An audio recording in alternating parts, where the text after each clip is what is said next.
No competition. No competition. And I'm all for helping people. I'm all for affordable housing, home ownership. Where people can get equity and qualify when they can qualify for affordable rent.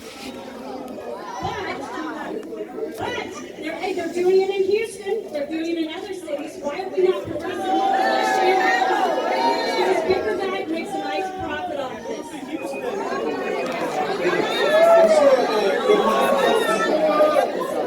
Thank you. Please be respectful of each other. That's why the counter cards, the green and red cards, you can raise up to the air, but we ask that you please be respectful of all of our speakers. I do want to address a couple things. Number one, what I've consistently said is that once we had a proposal that had gone through our community-driven zoning process, right, which is that it is vetted by our Loganspur community groups, in this case, Loganspur Preservation and Loganspur Neighborhood Association, that we would progress to a community meeting. That's why we're here tonight. This is that meeting.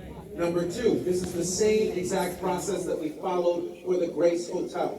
There was a developer that came forward. They took proposals to Loganspur Neighborhood Association. They took proposals to Loganspur Preservation. They worked on that proposal and took in community input through our community organizations for years. And when that proposal then took in that community input, it then proceeded to a community input meeting. At that community input meeting, no one said that it was rushed. No one said the decisions had been behind closed doors. People said, this is great. We want it to happen. We want it to move forward. So I want to make one thing very clear. Our community-driven zoning process has been in place since 2015. If you want to be involved in the earlier stages, it's just like city council. You go to committee and then it goes to the full legislative body, right? So if you want to be involved in the earlier stages, Loganspur Neighborhood Association is a member organization. You can join them. You can join Loganspur Preservation. They're a membership organization. I got no time for that. I gotta work. Right? So you can join that organization as well.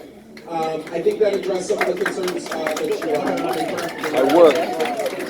That, everything. Hi, my name is Chris, and I'll be honest, we do have an affordable housing issue all throughout the country. Well, the city also has the issue that we're in debt.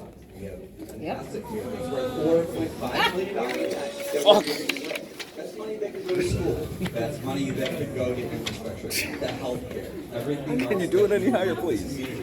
What I ask is that we do something that we put together with the entire community in mind to benefit everyone, to make everyone whole in a holistic community and not just focus on 100% affordable or giving away assets that can help our community. Thank you. Woo! Woo! one thing, and that is that Thank you. this plan is a holistic Couldn't have said it better so myself. if you think about it, we Thank heard you. someone talk about that there was a racial impact assessment, racial equity impact assessment that was done for this site. And what they found was that if the Bicentennial Improvement Project, right, that means closing off Milwaukee to create the beautiful green space right at the monument, that means rerouting Kedzie through the bus turnaround to create the beautiful big plaza where Sid and Longman and Eagle is at, that if that moves forward without an affordability component, that would further displace people in our community. And so individuals in our community said, all right, we'll support the Bicentennial Improvement Project moving forward if we see 100% affordable at Emmett so that it's done holistically. This project is only moving forward after it completely aligns with the Bicentennial Improvement Project.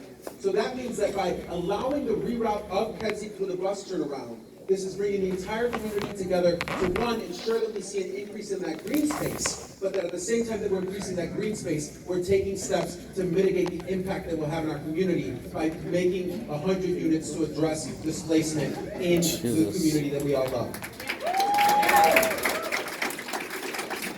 Hi, my name is John Chininsky. I'm a lifelong Chicagoan. I've lived in Loganspur for 9 years. I've had to move 3 times from rising rents. I got married last year, hoping to start a family soon, and I'm worried about if I'll be able to afford to stay here.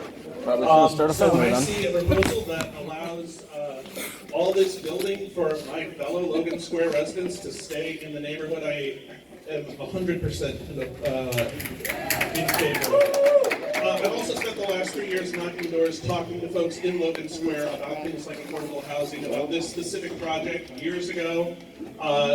There's a huge demand in this community. I talk to so many people who are worried about how this is, how our community is developing, who gets to live here, and I think this project is a perfect response. I've seen it on the doors.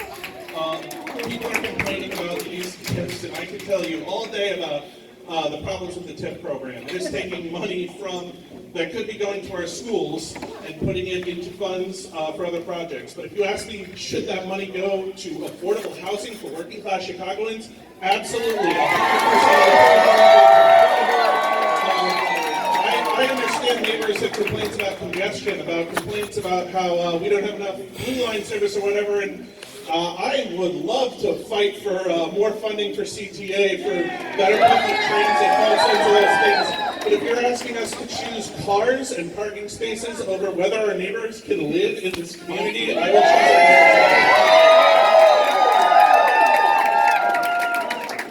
choose Unbelievable. Hey y'all, my name is Allie Young, and I'm here representing the Dill Pickle Food Co-op here in the 35th Ward. We are owned by 2,600 neighbors, many of whom are here tonight. And as a member of both LSNA and the Logan Square Chamber of Commerce, we're proud to stand with over 100 other local organizations to endorse this proposal for two reasons. One, affordable not-for-profit housing increases spending power and strengthens our local economy. And two, plain and simple, this aligns with our cooperative values of equity and concern for community. We can have development without displacement.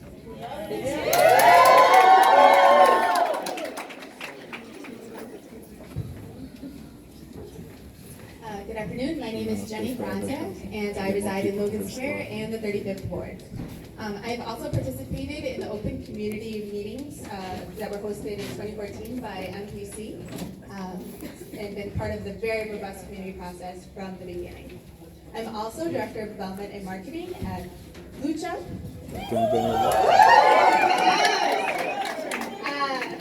We're a community-based nonprofit in the area for over 36 years, advancing housing as a human right. We're also on the steering committee of Elevated Chicago in the House, and we co-commissioned the Racial Equity Impact Assessment with the Logan Square neighborhood, done in partnership with Chicago United for Equity, also in the House.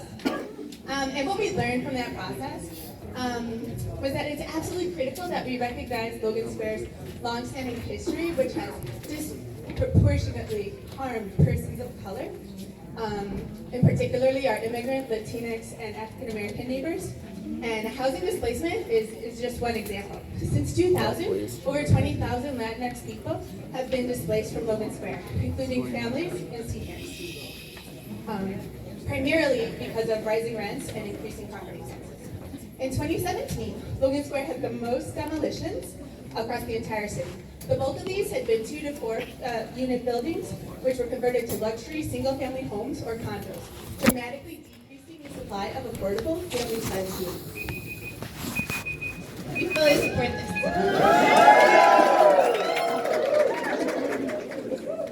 Hola, my name is Memo. How are you, everybody? I have been a resident of the 35th Ward for the last 20 years. I'm a homeowner right here in this block. And I want to invite, I love the diversity, by the way, that you young people bring to the neighborhood. It's very vibrant. You want to make me want to be young again. I want to talk to our wealthiest and the wealthier neighbors that I have now. Don't be afraid of diversity. Don't be afraid to vote. Don't vote. Engage with us. We do a lot of things in the community. I do not belong to any organization, but yet, Not the socialist?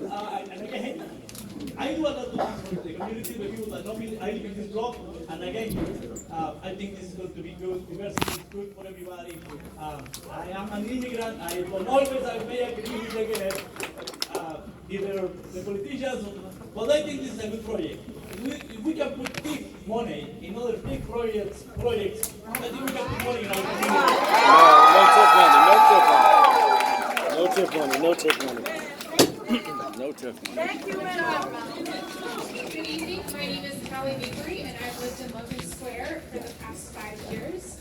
I'm a member of St. Luke's Lutheran Church of Logan Square, which is a part of the Logan Square Ecumenical Alliance, and has been advocating for affordable housing in the neighborhood for a long time. I support this project because I want Logan Square to be a home for everyone, and I believe we have a moral obligation to care for our neighbors by providing affordable housing. Thank you. I don't have an obligation. Except for my name is kids. Levi Todd. I've been a resident of Logan Square for the past 22 years. I'd like to first wholeheartedly voice my support for this project and filling the affordable housing gap in this community. I do have a question for the panel, if anyone from Bickerdyke can answer. One of the limitations of affordable housing is that the 60% figure is based on the median income of Chicago. And as we've seen a lot of new developments come into the city, I'm worried that the median income in Chicago is likely to increase. So I'm wondering if Bickerdyke has any protections or plans in place in the event that the 60% figure no longer becomes affordable for Logan Square residents in the next few years. The average income increasing, that's a good thing. What's gonna happen with the minimum wage increase? That incomes in the city of Chicago are going up, because Competitions. unfortunately, a lot of people are leaving the city, in addition to leaving Logan Square. And we try to make our housing as affordable as is feasible and as affordable as possible. And as a matter of fact, this is a conversation that we have all the time and that we were having earlier today. That we try to bring in as much subsidy in the very beginning, or as much funding in the very beginning, so that we can write our rents down to the lowest possible that's feasible. The conversation about how much resources get brought into the project that allows us to charge a lower rent, and it's always a